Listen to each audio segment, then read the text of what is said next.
सो है guys, welcome to my another video. और आज के इस वीडियो में हम बात करने जा रहे हैं उन इतिहास के पन्नों पर जिन्हें कभी स्कूलों में पढ़ाया तक नहीं गया। तो चलिए शुरू करते हैं।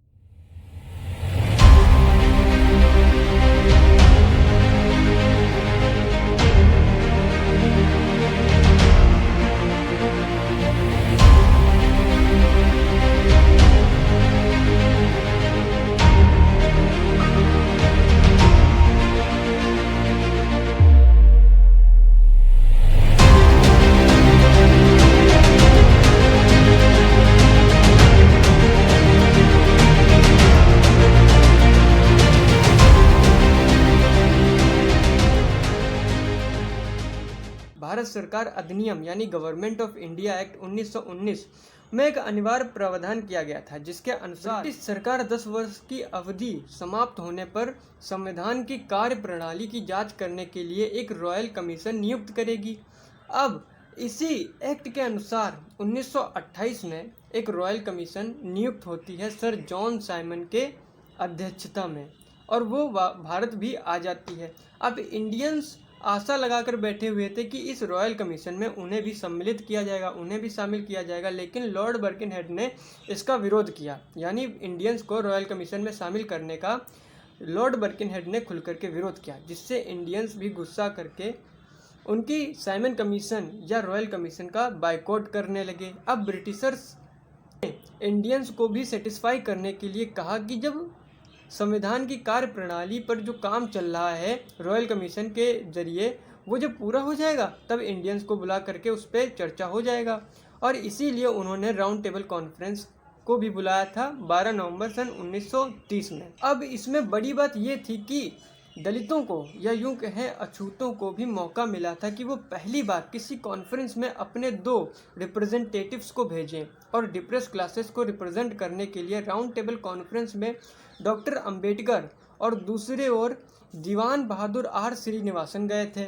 और इस राउंड टेबल कॉन्फ्रेंस का काम 9 समितियों में बटा हुआ था, जिसमें से एक थी माइनॉरिटी कमेटी। अब बाबा साहब के सामने सबसे बड़ी चुनौती ये थी कि अछूतों की मांगों के अतिरिक्त वहां पर मौजूद सभी को अन्य संप्रदायों के राजनीतिक मांगे याद थी। 1919 के संविधान में अछूतों को माइनॉरिटीज माना गया था। वहीं दूसरी ओर मॉन्टेग्यू क्लेम्सफोर्ड रिपोर्ट के अनुसार अछूतों को राजनीतिक सुरक्षा प्रदान करने की भी बात साफ साफ कही गई थी। अब बाबा साहब अम्बेडकर दलितों के हित में राउंड टेबल कॉन्फ्रेंस में 8 शर्तें रखते हैं, जिसमें से पहली शर्त थी समान नागरिकता। इसके अनुसार अनटचबिलिटी को खत्म कर दलितों को भी समान नागरिकता एवं समान अधिकार दिलाने की बाबा साहब ने मांगे करी। दूसरी शर्त थी free use of equal rights. इसमें बाबा साहब ने कहा कि महज दलितों को समान नागरिकता के अधिकार की घोषणा करने से कुछ नहीं होने वाला, क्योंकि अगर दलित अपने समान नागरिकता के अधिकार का खुल करके उपयोग करेंगे तो उन्हें रूढ़िवादी प्रतिरोधों का सामना करना पड़ेगा।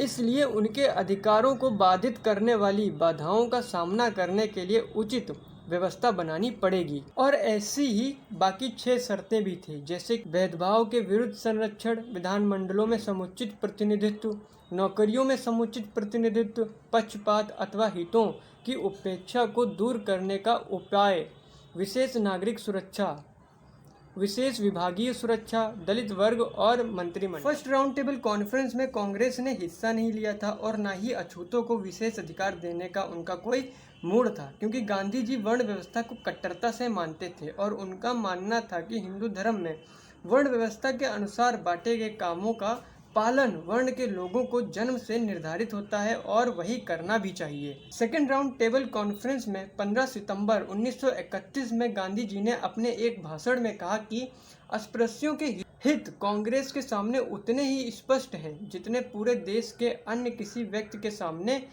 हैं। अंततः दलितों के किसी भी विशेष प्रतिनिधित्व का मैं पूरी तरह से विरोध करूंगा। अब जब गांधी जी ने सुना कि प्रधानमंत्री की राय के अनुसार अल्पसंख्यक समझौता प्रस्तुत होने वाला है और दलितों के विशेष अधिकारों का समर्थन मुसलमान करने वाले हैं, तब गांधी जी ने मुसलमानों की 14 मांगे मान ली। वो पहले इन मांगों को नहीं मानते, लेकिन अब इस शर्त पे मुसलमानों से उनकी 14 मांगे मान ली कि वो दलितों का समर्थन ना करें। आशा करूँगा आपको ये वीडियो अच्छा लगा होगा, इन्फॉर्मेटिव लगा होगा। अगर आपको ऐसे ही वीडियोस और देखने हैं तो हमारे चैनल को सब्सक्राइब जरूर करें और इस वीडियो को ज़्यादा से ज़्यादा लोगों तक शेयर करें। धन्यवाद।